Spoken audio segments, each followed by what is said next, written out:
Hi hello నమస్తే welcome back to iDream media. ఈరోజు మనతో ఉన్నారు స్టాక్ మార్కెట్ అనలిస్ట్ అని గురుప్రసాద్ గారు. సార్తో మాట్లాడుతాం. Hi sir. యాస్. సార్, అంటే గోల్డ్ ముందు ఎసెట్ అలొకేషన్స్లో కమోడిటీస్లో గోల్డ్ సిల్వర్కి మనం చాలా ట్రెడిషనల్గా కూడా హెవీగా ఇన్వెస్ట్ చేస్తూ ఉంటాం. అయితే లాస్ట్ ఇయర్ 2024లో గోల్డ్ అనేది 24% రిటర్న్స్ ఇచ్చిందని, సిల్వర్ దానికంటే బెటర్ రిజల్ట్స్ ఇచ్చిందని చెప్పేసి విన్నాను. ఇక ఈ ఇయర్ చూసుకున్నట్లయితే గోల్డ్ 1,00,000 ఫిగర్ దాటుతుంది, ఇలా ఇలా రకరకాల వినిపిస్తుంది. అసలు కమోడిటీస్ యొక్క ఫ్యూచర్ గురించి చెప్తారా?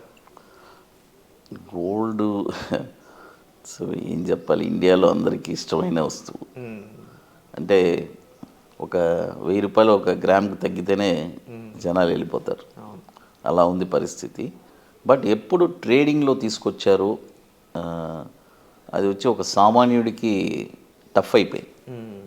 గోల్డ్ అంటే కొనడం చూడడం వరకే అలా అయిపోతుంది నెక్స్ట్ కమింగ్ డేస్లో. కాబట్టి గోల్డ్ వచ్చి భారీ లెవెల్లోనే పెరగబోతుంది కమింగ్ ఇయర్స్కి చెప్తున్నాను. నెక్స్ట్ నేను చెప్పేది వచ్చి ఒక లాంగ్ టర్మ్గా చూసుకుంటే ఇక నుంచి ఒక 4 to 5 years గోల్డ్ వచ్చి డెఫినెట్గా 1,10,000 20,000 ఖచ్చితంగా వెళ్ళబోతుంది. మినిమం ఇప్పటి నుంచి ఎవరన్నా కొని హోల్డ్ చేస్తే ఒక నెక్స్ట్ 3 to 4 yearsకి 1,20,000 దాకా కూడా వెళ్ళడానికి అవకాశం ఉంది. అది తర్వాత సిల్వర్ యాక్చువల్గా ఒక పెద్ద టార్గెటే ఉంది. అది ఒక 1.5 నుంచి 2 lakhs టార్గెట్ ఉంది. అది కూడా ఒక బ్లాస్ట్ అవ్వాలి నెక్స్ట్ కమింగ్ ఇయర్స్లో. డెఫినెట్గా గోల్డ్ అండ్ సిల్వర్ వచ్చి it's a very good investment. Trading చేసేవారు కాదు, ఇన్వెస్ట్మెంట్ ఆర్నమెంట్స్గా కూడా కొని పెట్టుకోవచ్చు. అయితే నేనేమంటానంటే ఏదైనా సరే అన్నీ సమపాలంగా చేయండి అంటాను.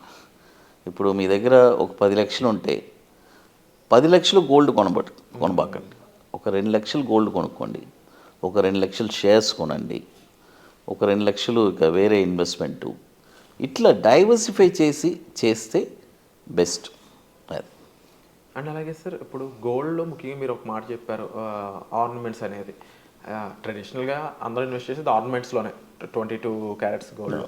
బట్ ఏది ఇన్వెస్ట్మెంట్ పరంగా రిటర్న్స్ పరంగా చూసుకున్నట్లయితే ఇప్పుడు గోల్డ్ ఈటీఎఫ్ లాంటివి ఉన్నాయి, గోల్డ్ బాండ్స్ లాంటివి ఉన్నాయి, ఈవెన్ ట్రేడింగ్లో కానీ, లేకపోతే what would you suggest investment wise గోల్డ్లోకి వెళ్ళాలనుకున్నట్లయితే? ఇప్పుడు అంటే నేను ట్రేడింగ్ పర్స్పెక్టివ్లో సార్ నాకు ఫిజికల్గా గోల్డ్ వద్దు, నేను మనీ పెడతాను, లాభం మాత్రం నేను తీసుకుంటాను. ఎందుకంటే జనరల్గా ఏమవుతుందంటే గోల్డ్ ఆర్నమెంట్గా కొని ఆర్నమెంట్గా అమ్మేటప్పుడు ఆ లాసెస్సే పెద్ద లాస్ అవుతుంది. ఎందుకంటే అమ్మేటప్పుడు 10% పోతుంది, కొనేటప్పుడు 10% ఎక్స్ట్రా పే చేసి తీసుకోవాలి. అప్పుడు 20% వీళ్ళకి, ఈ 20% ప్రాఫిట్ తర్వాతనే మిగతా వీళ్ళకి. సపోజ్ వీళ్ళు 1,00,000 రూపాయలు గోల్డ్ కొన్నారనుకోండి, కొని దాన్ని అమ్మేయడానికి వెళ్తే 90,000కి అమ్మాలి. అదే 1,00,000 రూపాయలు గోల్డ్ వీళ్ళు కొనాలంటే 1,10,000 పే చేయాలి. ఇప్పుడు మొత్తం ఎంత అయింది? 1,10,000 90, అంటే ఆ డిఫరెన్స్ 20,000 ఉంది. అప్పుడు గోల్డ్ 1,00,000 రూపాయలు గోల్డ్ 1,50,000 1,30,000 వస్తే కానీ వీళ్ళకి ఆ ప్రాఫిట్ అనేది రాదు. ఎందుకంటే వీళ్ళు ఆల్రెడీ ఎక్కువ పెట్టి కొన్నారు కదా. అందుకని గోల్డ్ వచ్చి ఈ ఈటీఎఫ్స్లో గోల్డ్ బీసు అదే ఇలాంటి వాటిలో వీళ్ళు పెట్టుబడి పెడితే డైరెక్ట్ ప్రాఫిట్ వస్తుంది. అంటే అక్కడ తరుగు గిరుగు అవన్నీ ఏముండదు. 1,00,000 రూపాయలు పెడితే 1,10,000 అంటే 1,10,000 పూర్తిగా ప్రాఫిట్ వస్తుంది. ఆర్నమెంట్స్ అయితే ఏం బెనిఫిట్ అంటే యూస్ చేస్తాం, దానికని ఆ డిప్రిసియేషను ఇది కంపల్సరీ వేస్టేజ్ పోతుంది. అది. అండ్ అలాగే మీరు చెప్పడం జరిగింది ప్రీవియస్గా ఇలాగా గోల్డ్ అనేది ట్రేడింగ్లోకి ప్రవేశపెట్టినప్పుడు మనం కూడా ఇన్వైట్ చేశారు అరౌండ్ 2005 ఆ టైంలో. అప్పుడు ఎలాంటి చేంజెస్ ఉన్నాయి, ఇప్పటికీ అప్పటికి డిఫరెన్సెస్ ఏమి ఉన్నాయి సార్? జనరల్గా ఫ్రెండ్స్ వాల్యూమ్ బాగా పెరిగింది. జనరల్గానే ఎంసీఎక్స్ వచ్చి వాల్యూమ్ కొద్ది తక్కువే, ఎన్ఎస్సి లాగా కాదు. ఎందుకంటే టోటల్గా పూర్తిగా ఇంటర్నేషనల్ మార్కెట్, మన ఇండియన్ మార్కెట్కి రిలేటెడ్ కాదు. బులియన్ మొత్తం ఇంటర్నేషనల్ మార్కెటే కదా. కాబట్టి క్రూడ్ ఆయిల్ కమోడిటీలు, కాబట్టి వాల్యూమ్స్ బాగా పెరిగింది అని. అంటే రేటు బాగా పెరిగింది ఫస్ట్ పాయింట్. అవును. ట్రేడింగ్లో వదిలిన తర్వాత రేట్స్ వచ్చి విపరీతంగా పెరిగింది. అది అండ్ ముఖ్యంగా ఇంకొక స్పెసిఫిక్ పాయింట్ మాట్లాడుకోవాలి సార్. స్పెసిఫిక్గా ఏంటి, సిల్వర్ గురించి. అంటే లాస్ట్ ఇయర్లో ముఖ్యంగా గోల్డ్ కన్నా ఎక్కువ రిటర్న్ సిల్వర్ ఇవ్వడం కానీ, ఇప్పుడు కూడా చూసుకున్నట్లయితే సిల్వర్ గోల్డ్ ప్రైస్ దాటుతుంది అనేది ఎంతవరకు ఈ ఎజంప్షన్స్ రైట్ అనొచ్చు? లాంగ్ టర్మ్లో అన్న పాసిబిలిటీ ఉందంటారా? బికాజ్ గోల్డ్ కన్నా కూడా సిల్వర్ డిమాండ్ బాగా పెరుగుతుంది, పెరగబోతుంది ఇన్ ఫ్యూచర్ అని చెప్తా ఉన్నారు ఈవీ ఇండస్ట్రీ కారణంగా. So is it true? లేదు, జనరల్గానే ఈవీ ఇండస్ట్రీస్ అని కాదు, సిల్వర్ వచ్చి మ్యాక్సిమం ఇండస్ట్రీస్కి అదొక industry మెటీరియలే.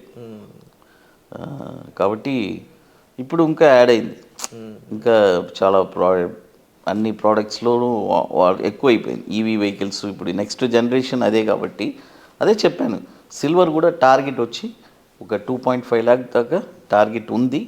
But it will take some more time. ఏదైనా gold and silver it's a best investment.